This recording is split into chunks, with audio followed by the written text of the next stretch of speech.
Major support for Carolina Business Review provided by Grant Thornton. Operating in more than 100 countries, our tax, audit, and advisory professionals specialize in helping companies unlock their growth potential.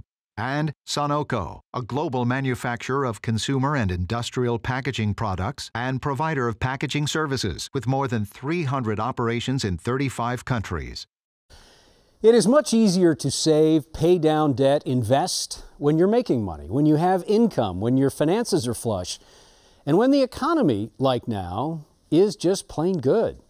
As we begin our 29th year of a continuously running program, welcome again to the most widely watched program on Carolina business policy and public affairs. That idea of making hay, so to speak, when the sun shines is not lost on our guest. He is a financial expert professionally, but also as a public servant, certainly as the Tar Heel State's chief financial officer.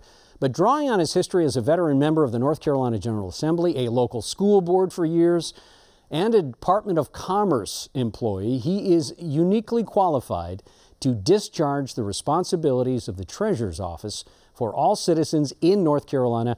We will welcome in just a moment the Honorable Dale Folwell. Gratefully acknowledging support by Blue Cross Blue Shield of South Carolina, an independent licensee of the Blue Cross and Blue Shield Association. Visit us at southcarolinablues.com. The Duke Endowment, a private foundation enriching communities in the Carolinas through higher education, healthcare, rural churches, and children's services. Barings, a leading global asset management firm dedicated to meeting the evolving investment and capital needs of its clients. Learn more at barings.com.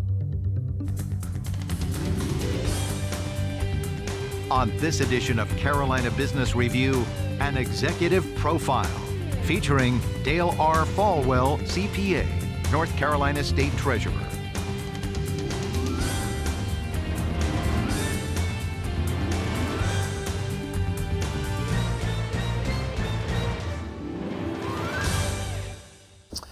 Welcome to our program. As always, a lot of the good dialogue happens before the cameras and the lights come on. But, Your Honor, welcome. Good to have you back on the program. Well, thank you for having me. Yes, sir. Your Honor, let's start with, gosh, with so many things here. You've got state health care plan that you are, I'm not going to say riding herd on, but taking a deeper dive in. You've got the pension liabilities. You've got the investment plan. But let's start broadly. So we've got one of the longest, and I know this is not lost on you, sir, but we've got one of the longest expansions in economic history, certainly the stock market, but I'm really talking about economies. Sure. And it's been a wonderful time over the last 10 years now. As you look forward, as you sit on top of the financial fortunes of North Carolina, and chances are pretty good that when the economy slows down, that revenue from tax revenue in North Carolina will also start to slow. How do you model out, how do you plan for that, and what are you doing now about it? Well, a lot of that goes to, it's like something I didn't know when I was going through school, and that is that if you do what you're supposed to do during the semester, the final exam's not quite so difficult. And during the semester, North Carolina has built, thanks to the taxpayers of this state, one of the strongest rainy day funds in the United States. And of course, this year it rained. The state's budget, the legislative budget, has been running budget surpluses for the last several years. We have one of the strongest, if not the strongest, trust funds for unemployment insurance, so we don't have to raise taxes on employers when and if the economy turns down. So there's a lot of things that have been done during the semester so that when this inevitably happens, it won't be so difficult. And this hasn't been lost on the rating agencies who rate the state of North Carolina, because regardless of how your viewers feel about certain subjects that are going on in our public lives right now, everyone agrees that anytime that you can borrow money and pay a lower rate of interest for it, that's more money available for all the things, the schools, the criminal justice, the ports, the parks, the roads, and all the other core functions. A whole lot of things here, sir. Let's start with the idea of this healthcare plan. And, you know, as we were preparing for the program, we typically have editorial meetings, which I know you understand. So US DOJ brought suit, and forgive me for, and I'm probably going to get some of this wrong, but I think you'll get the spirit of this, brought suit against hospitals and systems in North Carolina. And what you have done is you've taken that opportunity to compel hospitals to be transparent in their pricing. I want to ask you what you mean by transparency. Sure. And does that mean that hospitals need to have now a schedule or a rate card for different procedures? Is that what you're looking for? Well, exactly. The state health plan is the largest purchaser of health care and pharmaceutical benefits in the state. To what tune? $3.3 billion. Per annum. Correct. Now, the number of people in the state health plan is equivalent to the employment base of Amazon, J.P. Morgan, and Berkshire Hathaway combined. Their domestic employment base is about the size of the North Carolina State Health Plan. So my point of saying that to you is that as the keeper of the public purse, we have the responsibility of making sure that we're loyal to these participants and the taxpayers like them to make sure we're getting the best value for our dollar. Your viewers, everything that they do on a daily basis, the payer and the customer are always right there together. $2.13 a gallon for gas. I'd like to have some of that today. So you pull in, you get your gas. So the payer and the customer are right together. In healthcare, the customer's over here, and the payer's over here. The customer never knows what the payer actually paid for the services they just consumed. And the payer would be a health insurer. Or the state of North Carolina, because we're self-insured. And the payer doesn't know what happened to the customer in that experience. So just like in every other part of their life where the customer and the payer are right beside each other, in healthcare they're set orbits apart, and we're going to shut that gap and bring transparency to this issue so that consumers can consume instead of this product consuming them. But so let me understand. So do you want the payer to move all the way to the provider, not the provider? Do you want the payer to move all the way to where the consumer is, or can there be some middle ground? Well, sure. I want the consumer to know what it is they're consuming and what the price is. Simple as that. You know, this started not with me becoming the state treasurer, but years ago when the state auditor, one of the 4 findings that she had against the state health plan was that the plan is at risk for overpaying. You know, never is there a conversation involving the state treasurer where you want the word overpaying in the sentence. The plan's at risk for overpaying because even though the plan spends billions of dollars a year, it does not have access to the vendor contracts and cannot verify that the state health plan is receiving the proper contractual discounts. So we started with that finding from the state treasurer several years ago, and we're starting to build on that. So I sent a request to the state hospital, otherwise known as UNC Healthcare, and I said, I know you're charging me about $300 million a year to state employees. I know what I'm being charged. What am I supposed to be paying? And of course, as I showed you before the show, I've got 150 pages of information that was completely blacked out. This is what was sent to the state treasurer when asked what the state health plan is supposed to pay for state employees' health care. So why do you think they sent you a document that had so much redaction on it that you couldn't access data? There's only one answer to that question. They don't want me to know. Is there a way to engage? And I don't want to pick just on UNC Healthcare, Sure. but you've got Atrium, you've got Cape Fear down, you've got Novant, Right. You've got what I still call Mission up in the western part of the state. I mean, how do you bring them to the table with? How do you oppose without being oppositional? Well, I mean, that's a great question. I have had no one reach out to the treasurer's office since we initiated this a few months ago and said we want less transparency and we want higher costs in healthcare. All the stimuli coming into the treasurer's office, which is amazing, from teachers, from troopers, from average state employees, from providers. I mean, we need to stop for a moment and really empathize with the people who actually work in healthcare. They're sick of this too. They're tired of people asking, how much is this going to cost me? And they can't tell them.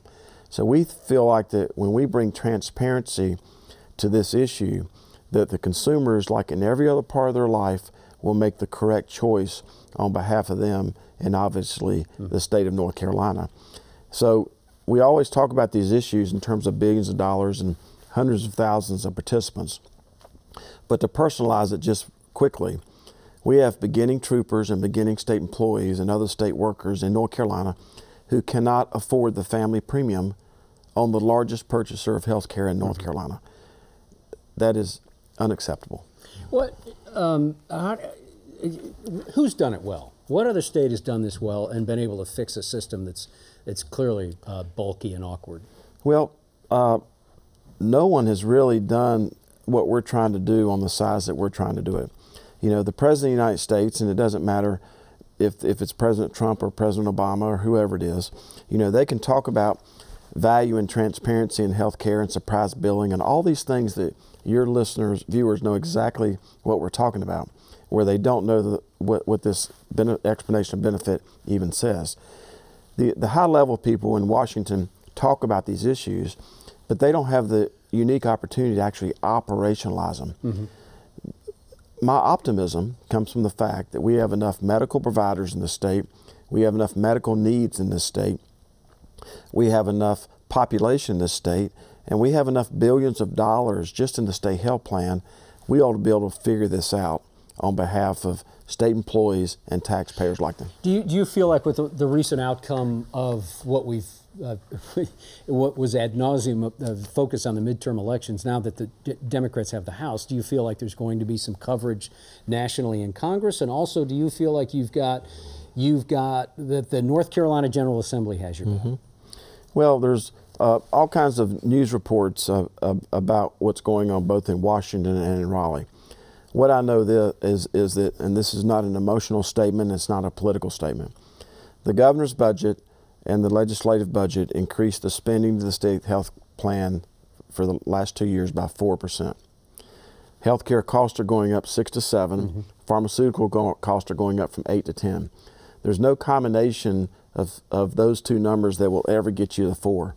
So we're not doing this, but we're doing this because we have to. We have to sustain this plan going forward for the people who, while we're sitting here in this studio, who are educating our children, protecting us from criminals, paving our roads, and all the other core functions of state government. Well, sir, you were in the General Assembly. You were Senate Pro Tem, for crying out loud. I mean, you know how the sausage is made. How do we approach healthcare costs? And oh yeah, by the way, and I know you know this as well. How do we take care to make sure we invest more on education, maybe that's being currently invested, maybe be more optimal about it? So how does the General Assembly, how does the state, how do the citizens prioritize this spending, and especially when we're talking about a possible slowdown next year? Well, number one, I was in the last 2 years I was Speaker Pro Tem, but for the 6 years before that I was in the minority party in the General Assembly. And one of the first things that I incorporated when I went to Raleigh is you don't need a law to do everything. You don't always need a law to tell you what's right and wrong. And sometimes you can't legislate common sense and common courtesy. I also learned that very quickly. The issues that we're talking about are the W-2 issues, whether it's education or roads or criminal justice. Every dollar that's wasted out of this pension plan, out of the defined contribution plan and administration, any dollar that's wasted out of the Treasurer's office, especially out of health care, is a dollar that cannot ever be spent on these issues like you're referring to, like education. These are the issues. How you fund the pension plan, how you fund the health care plan, how you pay the interest on the debt. These are the issues that are going to make the generational difference in the future of North Carolina. Since we were on education, you sat on the Forsyth County School Board for 6 to 7 years roughly, so you know how that works. How do we need to think differently about education? We've got a DPI, we've got Mark Johnson at DPI, we've got Bill Kobe in the State Board of Education that seemingly have been at odds. What's the approach? How do we find civility? How do we move forward so really we don't get bogged down in issues? Well, it's interesting you said that because sometimes in this world people will say, well, you take that personally. Let me just say the great cameras you have in the studio, the car you drove in here, the phone that's in your pocket, those things wouldn't be possible unless somebody took something personally, right? So taking something personally is really, I don't think it's such a bad thing. It means that something matters to you. You know, Coach K once was asked about his courtside manner, and he said, there's some things that happen right in front of your eyes that are worth getting mad about. And the fact is, when we are the largest purchaser of health care in North Carolina, we can't do it better and more efficiently. That is something worth getting mad about. Now, as it relates to all the discourse, we're in an environment right now where people just want to be affirmed about how they already think about a subject. They don't want to be informed. So discourse has to do with focusing on things that will really make a difference in the future of our citizens.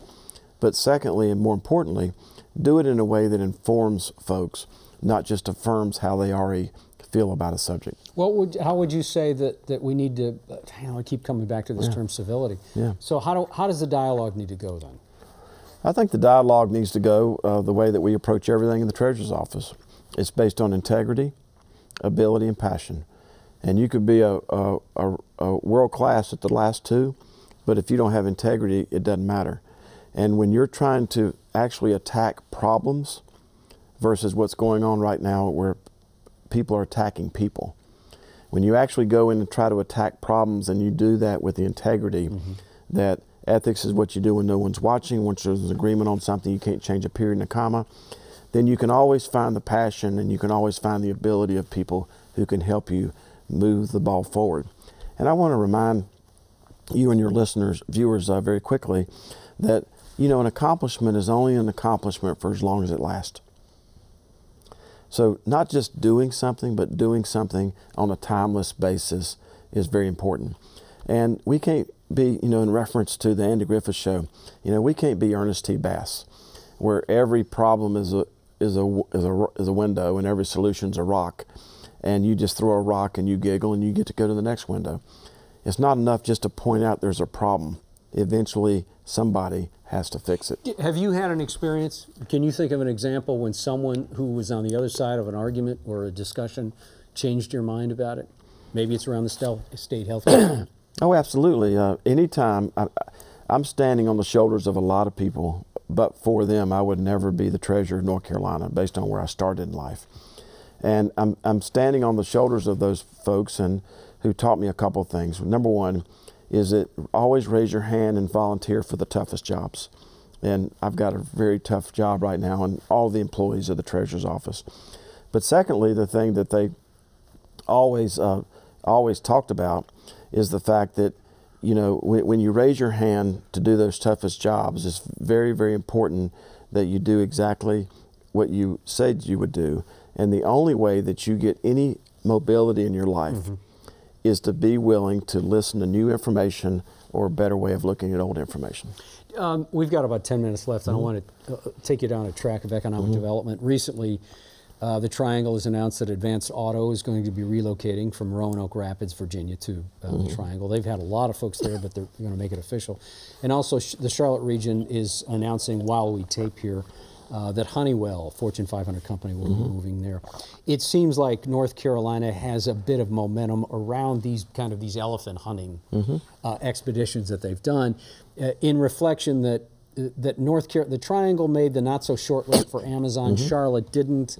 That we've lost out on some things like a Toyota plant, et cetera, et cetera. Where do you think North Carolina is in relation to South Carolina and in general to those states that it competes against? Has North Carolina lost a little shine? I don't think so. I'll hold this up and I hope it makes sense. If this is the shape of California and this is the shape of North Carolina, but for 63 miles we have as much border with other states as California does. You would never think that, would you? But for 63 miles. But as smart as everybody is, it's hard for them to name a major population center in California that borders another state. But look at ours. Asheville, Charlotte, Wilmington, to some extent Raleigh, Durham, Greensboro, Winston-Salem, and Boone. And, Austrian economist von Mises and Hayek told us that money doesn't know where the border is. As you know in your professional life, money goes where it's invited and stays where it's welcomed. So having economic policies is what is putting North Carolina on the map in order to attract these businesses. And with the voters, what the voters just did last month about capping the income tax, that brings income tax certainty to the people who are making the decisions about where they want to relocate, either relocate their business or actually expand their business within the state. There's hundreds of thousands of jobs that are being created in this state every year by some businesses that have been here for decades, if not centuries. Is North Carolina losing an opportunity to reach out to South Carolina to say, you know, instead of competing, why don't we work together on some bigger issues?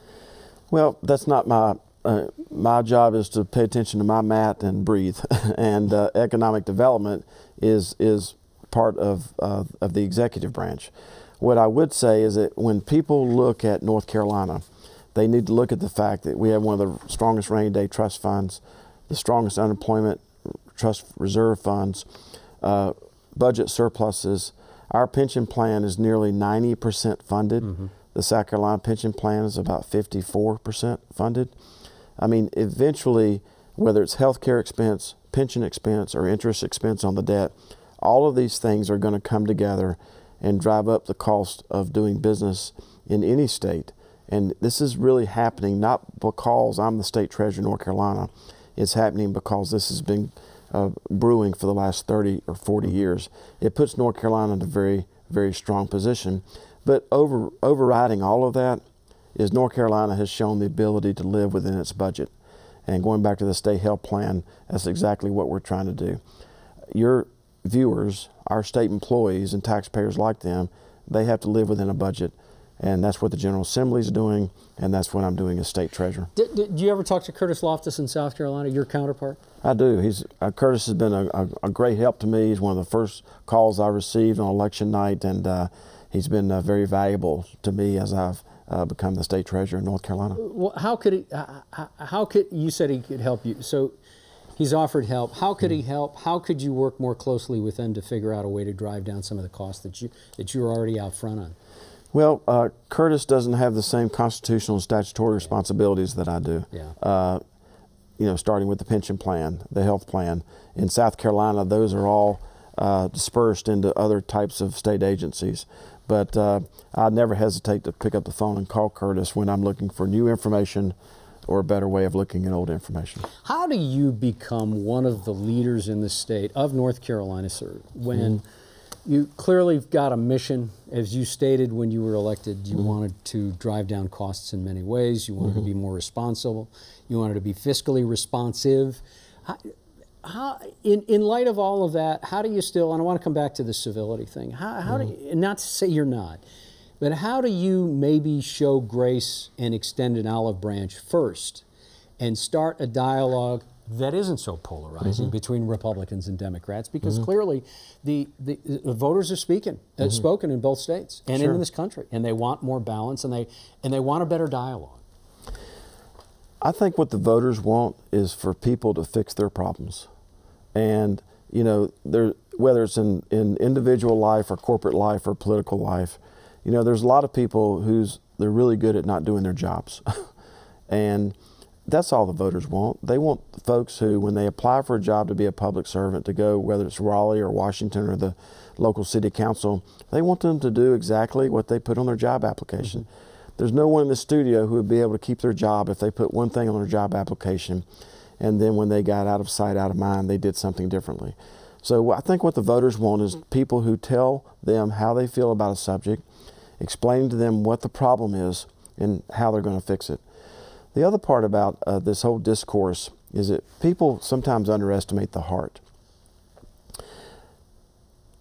Every time I spend a penny or buy a paper clip at the treasurer's office, I'm thinking about who my loyalty and duty of care is to. It's not to Wall Street, it's not to big pharmaceutical companies, and it's not to big healthcare. My loyalty is to the participants in these plans, the people who right now are out there educating our children, paving our roads, protecting us, and they're doing that with their feet and their hands and their back, their hearts and their minds. And unfortunately this year and every year, people who actually give their lives to be public servants.